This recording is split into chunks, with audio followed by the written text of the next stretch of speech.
پاکستان تحریک انصاف پی T آئی نے D چوک اسلام آباد پر 15 اکتوبر کا احتجاج مؤخر کرنے کے لیے بانی پی ٹی آئی عمران خان کی پارٹی رہنماؤں کی ملاقات کرانے کی شرط رکھ دی۔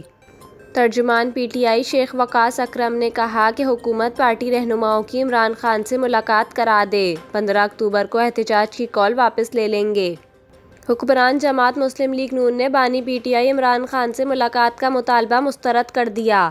رہنما مسلم لیگ نون سینیٹر طلال چودھری کہتے ہیں کہ ملاقات تو بہانہ ہے، شنگھائی تعاون تنظیم اجلاس نشانہ ہے، حکومت کو ملاقات کرانے کی ضرورت ہے، نہ کسی عدالت کی ہدایت ہے۔